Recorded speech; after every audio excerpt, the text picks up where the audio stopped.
Hello everyone, कैसे हैं आप सभी। आई होप अच्छे होंगे। दोस्तों, आज मैं आप लोगों के लिए सामान्य विज्ञान का सेट 5 लेकर आया हूं और सेट 5 का पार्ट 1 है और इसके पिछले बार सेट 4 करवाया था। तो चलिए आज सामान्य विज्ञान का सेट 5 का पार्ट 1 करते हैं। पहला प्रश्न है कि भारत का पहला परमाणु रिएक्टर का नाम क्या है। Option A Apsara, option B Nag, option C Agni, option सी रोहिणी। बताइए इसका सही उत्तर क्या होगा। तो इसका सही उत्तर हो जाएगा अप्सरा। भारत का पहला परमाणु रिएक्टर का नाम अप्सरा है। संपूर्ण एशिया की पहली परमाणु भट्टी अप्सरा थी। चलिए अगला प्रश्न है कि डीडीटी की खोज किसने की थी।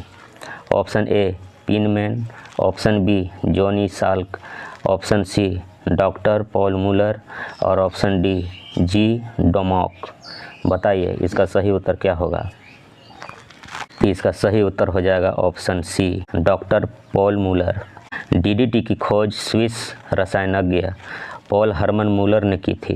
इन्होंने 1939 में डीडीटी के कीटनाशक गुणों की खोज की, जिसके लिए इन्हें 1948 में फिजियोलॉजी या मेडिसिन में नोबेल पुरस्कार से सम्मानित किया गया था।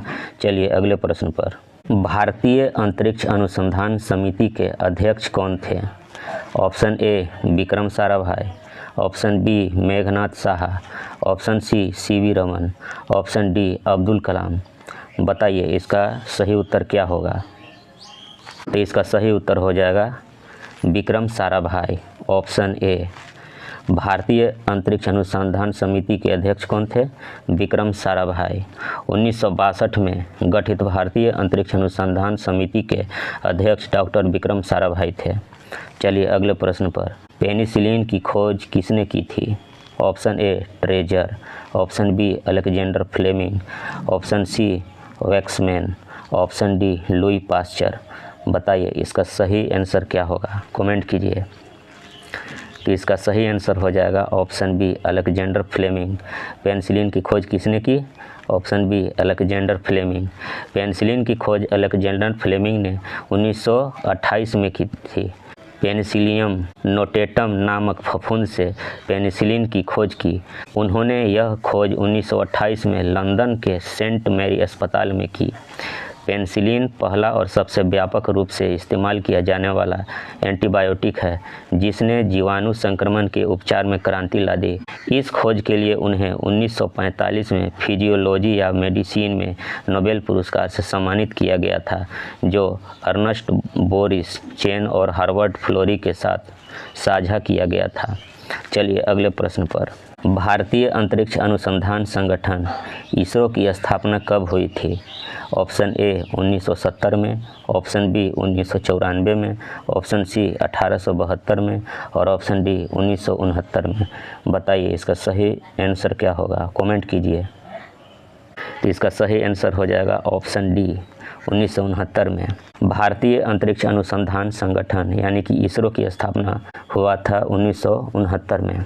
पहले इसरो को भारतीय राष्ट्रीय अंतरिक्ष अनुसंधान समिति के नाम से जाना जाता था, जिसे डॉक्टर विक्रम साराभाई की दूरदर्शिता पर 1962 में भारत सरकार द्वारा स्थापित किया गया था। इसरो का गठन 15 अगस्त 1969 को किया गया था तथा अंतरिक्ष प्रौद्योगिकी का उपयोग करने के लिए विस्तारित भूमिका के साथ इसको पार की जगह ली। चलिए अगले प्रश्न पर। भारत का पहला परमाणु रिएक्टर अप्सरा कहाँ स्थित है। Option A Trombay, option B Nanded, option C Bhopal, option D Ahmedabad. बताइए इसका सही आंसर क्या होगा। तो इसका सही आंसर हो जाएगा ऑप्शन ए ट्रॉम्बे में। तो भारत का पहला परमाणु रिएक्टर अप्सरा भाभा परमाणु अनुसंधान केंद्र बार्क ट्रॉम्बे मुंबई में स्थित है। यह भारत का पहला परमाणु रिएक्टर है और इसका प्रारंभ हुआ था 4 अगस्त 1956 को और इसका उद्घाटन हुआ था 20 अगस्त 1957 को तत्कालीन प्रधानमंत्री जवाहरलाल नेहरू ने किया था। यह एक पानी के टैंक में स्थित था, जहां पानी शीतलक और मंदक के रूप में कार्य करता था। यह 2009 तक सक्रिय था, जब इसे अस्थायी रूप से बंद कर दिया गया था। चलिए अगले प्रश्न पर। होम्योपैथी चिकित्सा के जनक कौन थे। Option A Hahnemann, option B Joseph Lister, option C James Harrison, option D Hugo Dubridge. बताइए इसका सही ऑप्शन क्या होगा। तो इसका सही ऑप्शन हो जाएगा हनीमैन। होम्योपैथी की खोज एक जर्मन चिकित्सक doctor Christian Friedrich Samuel Hahnemann द्वारा 18वीं सदी के अंत के दशकों में की गई थी। यह समम समयति या समरूपता दवा सिद्धांत पर आधारित एक चिकित्सीय प्रणाली है। चलिए अगले प्रश्न पर। कल्पना चावला का जन्म कहाँ हुई थी। Option A Karnal, option B Izatnagar, option C Kolkata और ऑप्शन डी पटना। बताइए इसका सही उत्तर क्या होगा, कमेंट कीजिए। तो इसका सही उत्तर हो जाएगा ऑप्शन ए करनाल। कल्पना चावला का जन्म कहाँ हुआ था, तो करनाल में। कल्पना चावला का जन्म भारत के हरियाणा राज्य के करनाल शहर में हुआ था। इनका जन्म 17 मार्च 1962 को हुआ था। कल्पना चावला भारत की पहली महिला अंतरिक्ष यात्री थी और एक प्रसिद्ध एरोनॉटिकल इंजीनियर भी थी। चलिए अगले प्रश्न पर। एंटीसेप्टिक सर्जरी का आविष्कार किसने किया था। Option A Edward Jenner, option B Joseph Lister, option C Robert Hooke और ऑप्शन डी लीवेनहॉक। तो बताइए इसका सही आंसर क्या होगा।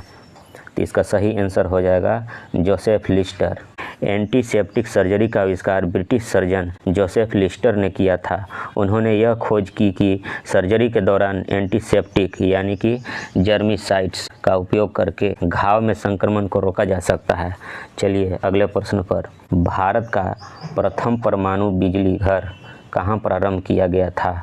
ऑप्शन ए भोपाल में, ऑप्शन बी रावतभाटा में, ऑप्शन सी तारापुर में और ऑप्शन डी बेंगलोर में।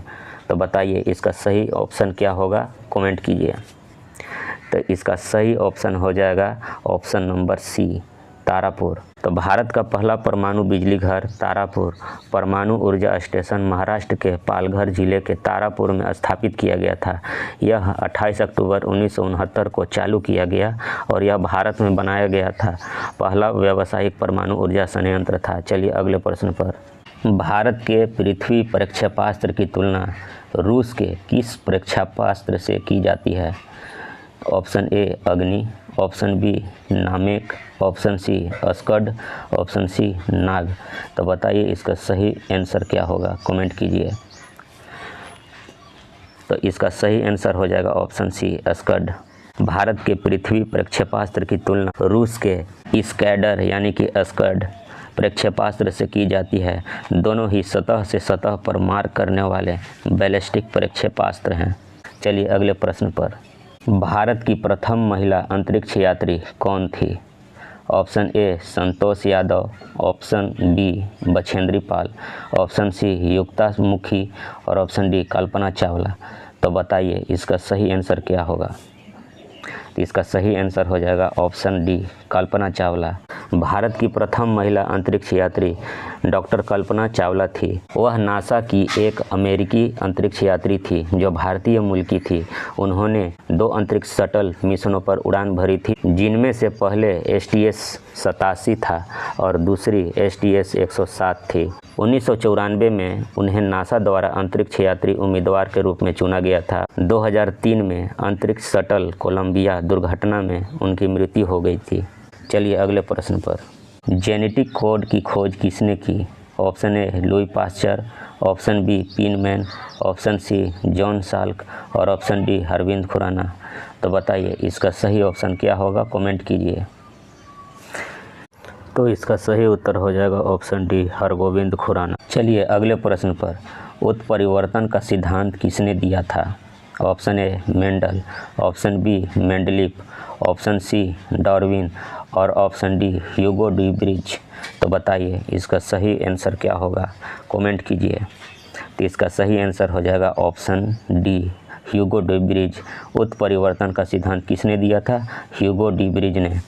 उत्परिवर्तन सिद्धांत यानी कि म्यूटेशन थ्योरी ह्यूगो डुब्रिज ने दिया था और यह एक जर्मन पादप जीव वैज्ञानिक थे। ह्यूगो डी ब्रिज ने 1901 में इस सिद्धांत को प्रस्तुत किया था, जिसमें उन्होंने ओएनोथेरा लैमार्कियाना पौधे में उत्परिवर्तन को देखा था। उत्परिवर्तन सिद्धांत मतलब होता है कि बताता है कि विकास में अचानक होने वाले उत्परिवर्तन महत्वपूर्ण भूमिका निभाते हैं। इन उत्परिवर्तनों के कारण नए लक्षणों का विकास होता है और नई प्रजाति भी बन सकती है। चलिए अगले प्रश्न पर। रक्त परिवहन की खोज किसने की थी? Option A William Harvey, option B Ronald Ross, option C Robert Koch और ऑप्शन डी बैटिंग। तो बताइए इसका सही आंसर क्या होगा? तो इसका सही आंसर हो जाएगा विलियम हार्वे। रक्त परिवहन या परिसंचरण की खोज विलियम हार्वे ने की थी। उन्होंने 1628 में अपनी पुस्तक on the motion of the heart and blood in animals में रक्त परिसंचरण की विस्तृत जानकारी दी थी। चलिए अगले प्रश्न पर। श्रीहरिकोटा प्रक्षेपण केंद्र कहाँ स्थित है? Option A Tarapur, option B Andhra Pradesh, option C Rajasthan और ऑप्शन डी खड़गवासला। तो बताइए इसका सही आंसर क्या होगा? कमेंट कीजिए। तो इसका सही आंसर हो जाएगा आंध्र प्रदेश, ऑप्शन बी। सतीश धवन अंतरिक्ष केंद्र या श्रीहरिकोटा रेंज भारतीय अंतरिक्ष अनुसंधान संगठन यानी कि इसरो द्वारा संचालित एक रॉकेट लॉन्च सेंटर यानी कि स्पेस पोर्ट है। श्रीहरिकोटा रेंज का नाम 2002 में इसरो के पूर्व अध्यक्ष सतीश धवन के नाम पर रखा गया था। श्रीहरिकोटा द्वीप को 1969 में उपग्रह प्रक्षेपण केंद्र के लिए चुना गया था। केंद्र 1971 में चालू हुआ जब एक RH-125 परिज्ञापी रॉकेट लॉन्च किया गया था। श्रीहरिकोटा की स्थापना 1969 में एक स्वतंत्र भारतीय अंतरिक्ष कार्यक्रम विकसित करने के लिए की गई थी। इसका मुख्यालय बेंगलुरु में है। इसके वर्तमान अध्यक्ष जो अभी समय चल रहा है, इसके वर्तमान अध्यक्ष कौन है? तो वी नारायणन। अगला प्रश्न है कि भारत ने अपना पहला परमाणु विस्फोट कहाँ किया था? ऑप्शन ए तारापुर में, ऑप्शन बी पोखरन में, ऑप्शन सी इज्जतनगर में और ऑप्शन डी अहमदनगर में। बताइए इसका सही आंसर क्या होगा? तो इसका सही आंसर हो जाएगा ऑप्शन बी पोखरन में। भारत ने अपना पहला परमाणु विस्फोट कहाँ किया था? तो पोखरन में। भारत ने अपना पहला परमाणु विस्फोट 18 मई 1974 को राजस्थान के पोखरन में किया था। यह परमाणु परीक्षण स्माइलिंग बुद्धा के नाम से जाना जाता है। अगला प्रश्न है कि भारत ने अपना पहला परमाणु विस्फोट कब किया था? देखिए 17 नंबर का जो सवाल है इसी को किस तरह से उलट दिया है और उलट कर पूछा है। तो भारत ने अपना पहला परमाणु विस्फोट कब किया था? ऑप्शन ए में है 13 मई 1974 को, ऑप्शन बी 18 मई 1974 को, ऑप्शन सी 13 मार्च 1968 को और ऑप्शन डी 16 मई 1874 को। तो बताइए इसका सही आंसर क्या होगा? तो इसका सही आंसर हो जाएगा ऑप्शन बी 18 मई 1974 को। 18 मई 1974 को राजस्थान के पोखरन में स्माइलिंग बुद्धा के नाम से इसको विस्फोट किया गया था। अगला प्रश्न है कि परमाणु ऊर्जा आयोग का गठन किसकी अध्यक्षता में किया गया था? Option A doctor Homi Jehangir Bhabha, option B Rajagopalachari, option C APJ Abdul Kalam और ऑप्शन डी मेघनाथ शाह। तो बताइए इसका सही आंसर क्या होगा? कमेंट कीजिए। तो इसका सही आंसर हो जाएगा option A doctor Homi Jehangir Bhabha. Doctor Homi Jehangir Bhabha को भारत के परमाणु कार्यक्रम का जनक माना जाता है। दोस्तों अभी NTPC का एग्ज़ाम चल रहा है और अभी ग्रुप डी का भी एग्ज़ाम होने वाला है। तो यह सब प्रश्न जो है इन एग्ज़ामों के लिए बहुत ही महत्वपूर्ण है। ये सब प्रश्न उसमें पूछा ही जाएगा। आप इस चैनल पर बने रहिए ऐसे ही महत्वपूर्ण वीडियो के लिए। अगर आप इस चैनल पर नए हैं तो इस चैनल को सब्सक्राइब, लाइक करें और अपने दोस्तों से इस वीडियो को शेयर करें। धन्यवाद।